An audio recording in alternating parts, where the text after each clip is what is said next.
You fresh. We present to you local and international newspaper headlines for the day with in-depth analysis from seasoned professionals. Start your day the right way on 99.3 Nigeria Info. Nigeria Info.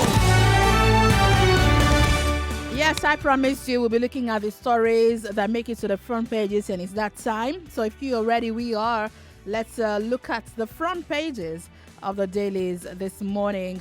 I'm doing this with you live on Facebook and YouTube, Nigeria Info 99.3. Do a quick search and right there we are.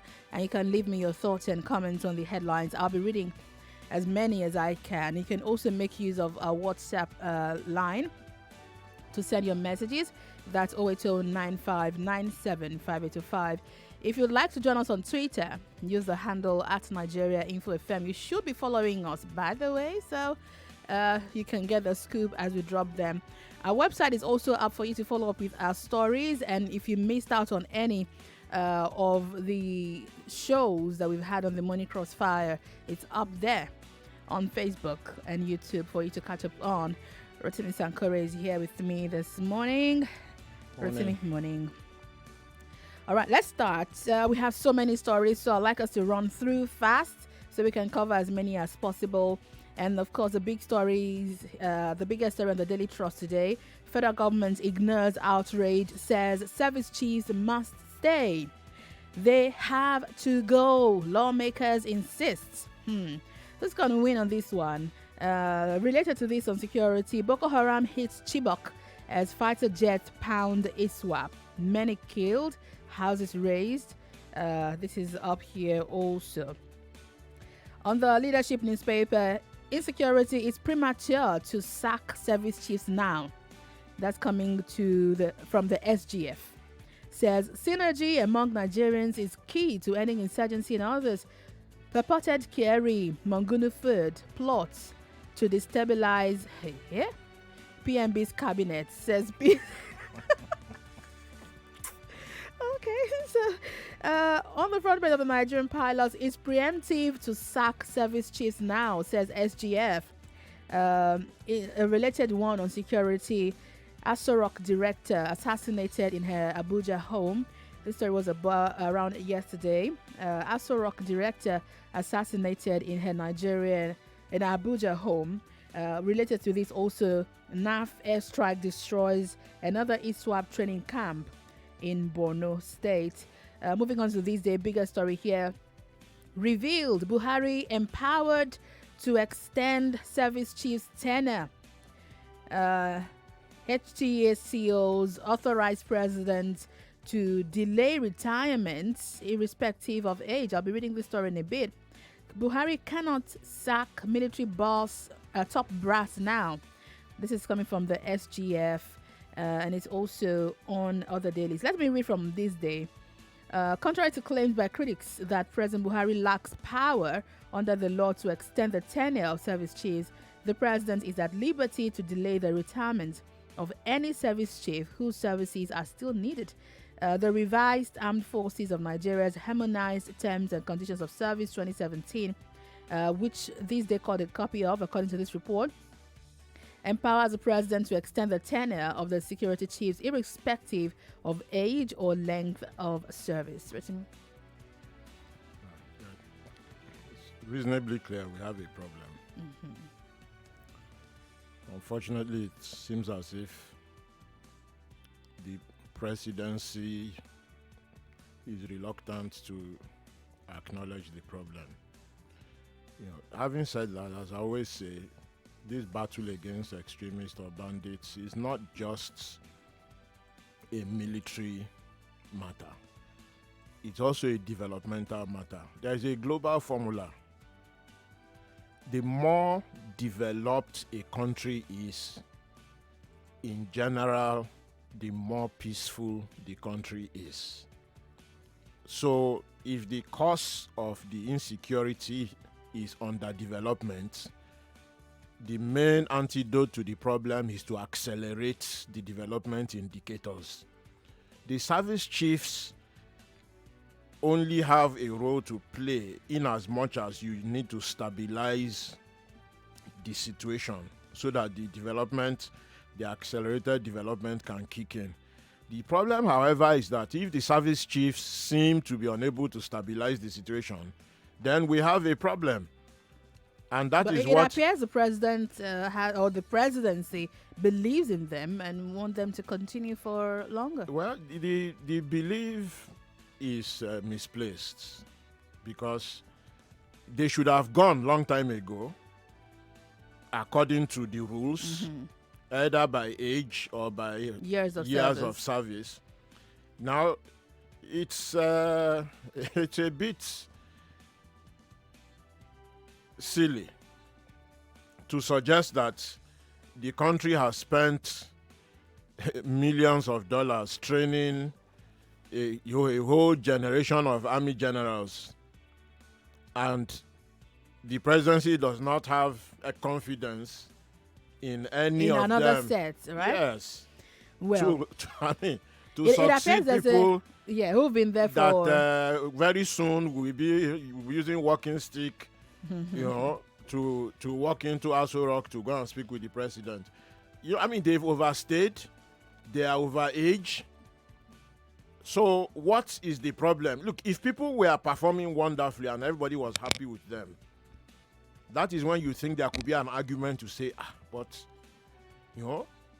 in public service terms, they are doing so well. Even if they were doing fantastically well, there are other people on the queue, I say. said there could be. Well, even if they were, there are other people who are competent, like you rightly said, who could, do fantastically well. But there seems to be a loggerhead with the lawmakers. We're following up on this. It's not just the lawmakers. There seems to be loggerhead with almost the entire country. And the presidency also says maybe the media or some people are trying to hit the head of the NSA and Quadry together that is just purported. No. We saw a copy of the letter. I've seen the letter. The letter has been run by... Look, and it was written in December 2019. Once a letter of that capacity is published by multiple media outlets, you can bet two things. One is that the quarrel is so obvious that someone leaked the... No. Let's not get to the leak first. The quarrel is so obvious that the journalists covering the place had no choice but to look for evidence. All right. of what is happening. Well, that's what we have right now. Something is related to this. The other is what you mentioned, which is that it may have been leaked.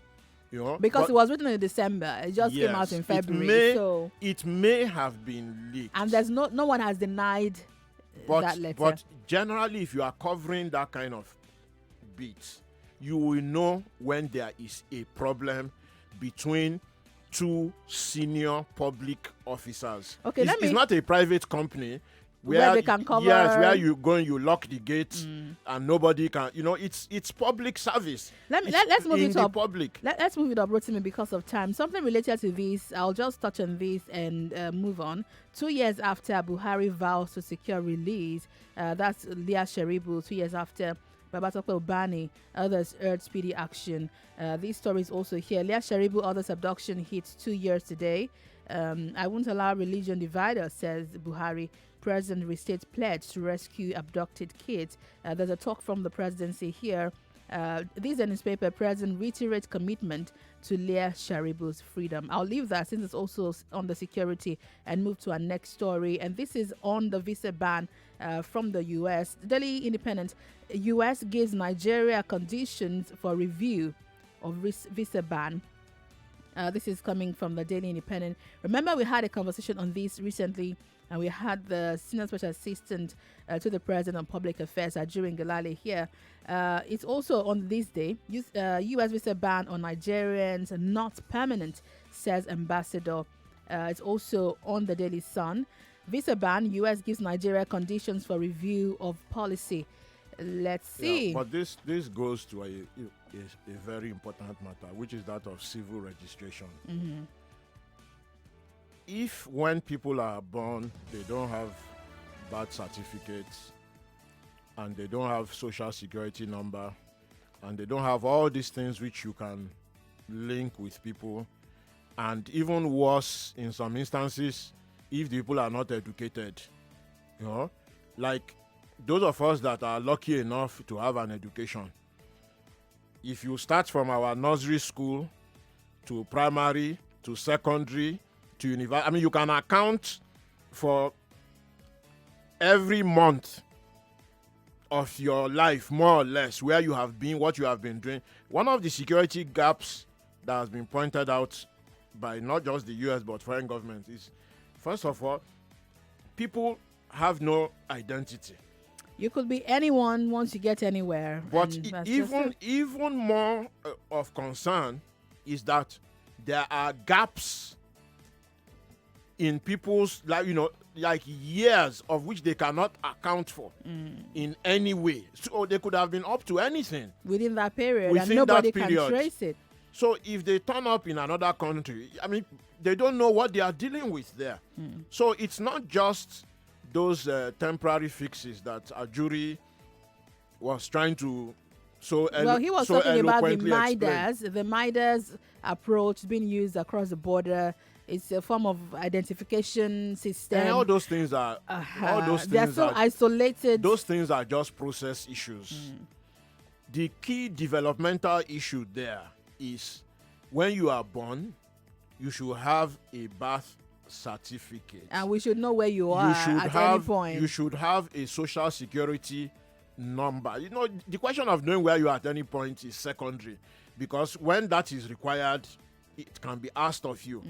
But that can't be established if you don't have a birth certificate, a social security number, or any other number that comes and it is unique to you. Right. So unless that investment is made starting now, so it appears this visa ban might be around for a long time, because it will take us a long time to put this in order. The interim fix may convince one government or the other but we have a longer term. I'm talking of internally, because the civil registration is key to addressing issues like education, healthcare, because our birth rate is an estimate and it is conservative, and it means if you look at states like Zamfara, where the civil registration is about 3%, it means that the governor has no idea what's happening with 97% of the population, when they were born, where they were born, where they are. If they are dead, if they're still alive, we don't know. They don't know where to build school, hospitals. So, of course, that's the epicenter of banditry. Well, let's see one thing that we appear to be sure of, or that the presidency appears to be sure of. Buhari says here on the Nation newspaper, we're winning war on corruption. We're winning war on corruption, says Buhari here on the front page of the Nation. It's also on the Nigerian Pilot. No government official transaction will be done in secret, says Buhari. No government financial transaction will be done in secret. On the Leadership newspaper, PMB renews commitment to anti-graft war as 281 EFCC detectives pass out. They had their graduation. PMB renews commitment to anti-graft war. It's also here on other papers, the Daily Independent. I will make government financial statements public soon. Buhari says, I will make government financial statements public soon. We arrested over 500 internet fraudsters in 6 months. That's a rider to their story coming from the EFCC. The main problem of Nigeria with corruption is not internet fraudsters, as annoying and as criminal-minded as they may be. The main problem is public officers, especially those in executive positions. Until this thing called security vote comes to an end and every single penny in public office is well appropriated and accounted for, the corruption is never going to end. We still have governors being investigated or jailed for 7 billion, 10 billion, 20 billion naira fraud, and that's not even the end of it. Look at Abacha. Nobody even knows how much. We don't know. In dollars, in billions of dollars. Nobody knows. It's like this money will be coming back like forever. The recovery appears to be never ending. So unless everything is tightened at the back end. No executive officer, no agency, no ministry can spend a penny that is well appropriated for and can be defended. Quality investment. That is why the country is underdeveloped. Right. So if we are wondering what the source of all our problems are, it's not our village people. It's not, yes, all these allegations that some people are trying to knock some people's head together, some people are trying. No, it's the underdevelopment manifesting in quarrels on strategy and tactics on how to defend themselves better. Right. Let's see this one. Now, flight diversion to Ghana, Benin, Niger, embarrassing. This is coming from Reps. It's beyond embarrassing. And this is from the Punch the newspaper. Minister of Aviation should have been fired the second day. Well, it doesn't look like it's happening. On the Vanguard newspaper, flight diversions, Reps probe aviation agencies, mall enactment of passenger protection law. There's also a story somewhere, let me see, of, I believe, British Airways that left passengers in Ghana, about 300 passengers in Ghana. I mean, I read up on what people went through. People share their experiences on Twitter. Okay, here it is. The Guardian, how British Airways abandoned over 300 Nigerians in Accra.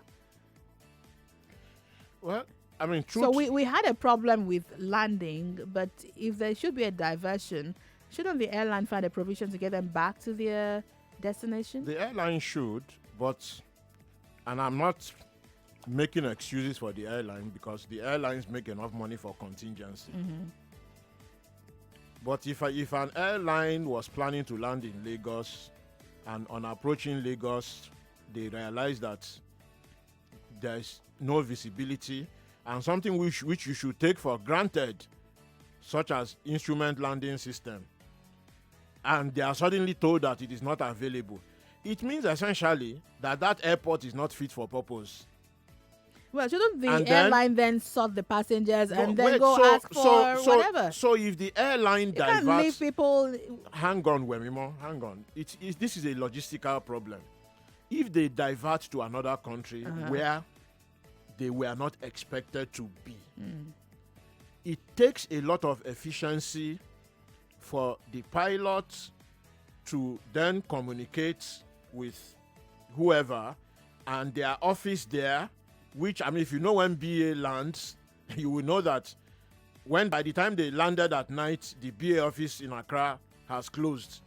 And then they lodge them in a hotel and get them to the destination the next morning. Somebody has I don't believe it's that. Somebody, hang on, like I said, I'm not making brief for them. You can't leave people stranded. But it is important to understand why things happen so that you can walk back and then find a solution to it. Well, they'll be explaining what happened to the reps now. Now that because if I was on that flight, I'll be suing them a lot. Hold on. They will pass the blame to the Nigerian. They would have to explain that. It is not an argument between you and I. It isn't. It is. That's what it is. No, we're not agreeing on this. I don't agree with your point. We don't have to agree. Which is why it's an argument. You can't leave people in Accra destined for Nigeria and then leave them there. They'll be answering to the reps now. I'm glad that they're looking into that matter. And you can make people just leave them. Let me read some comments. I hope we're able to do this. Let's go to WhatsApp. Okay, let's start with this one. Coming from Igwe Victor, who says, we're winning war on corruption. President's statement most times looks like he's still campaigning. This is a mantra they use to clinch onto power. Instead of seeing a working government, all we see every day is statements that remind us how they failed in their promises. Kingsley Anunibe from Lekki said, we are tired of hearing the government saying they're winning wars on corruption. Let our leaders declare their assets. Aurora from Ayabo, we're wasting time if we're calling on Buhari to sack anyone in government now. It's going to be impossible because they're not working for him, but they're working with him. Okay, you're on your own. No, I can't read the rest of that message. Too weighty an allegation. The truth of the matter is that our leaders have failed in the fundamental role of protecting lives and property. Every day is news of one atrocity or the other. People are living in fear and apprehension. Nobody's safe any longer. This is from Olusegun Ajayi from Odunlai Kurori. Thank you. The Boko Haram story, the attack on Chibok, Yeah, I mentioned it already. It's one of these things that you just read it and you just shake your head and say, how on earth could this have happened? I mean, this ties back to the service chiefs matter. Yeah. You can't protect territory from massed attacks. I mean, this is not soft target. This is not marketplace. This is, whole villages are being attacked and razed to the ground, and the response time is poor. It is poor. It is very poor. If at all. If at all. Dr. Mrs. Suma Olebar on Facebook is saying, what sort of country are we in? Every day we wake up with killings here and there. This comment has failed woefully. Okay, I'll stop there because it's a long message. Igwe Victor, the call to replace the service chief, which is falling on deaf ears, has a capacity to snowball into a nationwide breakdown of law and order. I don't know why the number one responsibility of governance, which is security, must be played with. Adewale Aziz Shuremeku on service chiefs, you all seem to find that story very interesting. Says perhaps the president is reluctant to change them because the ranks of most knowledgeable officers that could succeed them do not fit into Mr. President's Northern Muslim criteria. Today, Chike Onu here says a country that does not have identity is like a father who doesn't know how many children he has. We need a biometric sensor to solve a lot of security and economic issues. MEMA here says we are wasting time if we're calling on Buhari to sack anyone in government. Okay, I think you sent this same message onto WhatsApp. Thank you. Twitter. Joy Forever says the discordant tune in this government is too loud. Nothing seems to be right. Boko Haram still potent. I believe fresh ideas are needed. Insecurity is high. Okay, it says on the assistant director in Aso Rock killed. Okay, just mentioning that. So visa ban will be waived for many. It appears it's moving closer home. I mean, right there in Abuja, Aso Rock director was killed by gunmen. Pretty sad story. We really must go now. We're out of time. Thank you all for joining the front pages today. When we come back, I'm asking you the questions about emergency response in Lagos. 112767. We had a big argument between myself and a colleague recently on how effective they would be. And someone was telling me rather than call emergency, I would call on God. Okay, let's talk about that after the break. I'm sorry to say, but God will not put out a fire. No, he would not, unfortunately. Yes. But many people still think that that's better than calling emergency service. But tell me what you think after this break of the Morning Crossfire. Test the emergency services. That's how their efficiency improves. Thank you. You identify the gaps and then you do the right policy and investment. Which is what my opinion is. Thank you. We're back after this. Rotimi, thank you. The Morning Crossfire is back just in a moment after this break. Don't go away. I'm Wemimo Adewuni. I'm back with you again.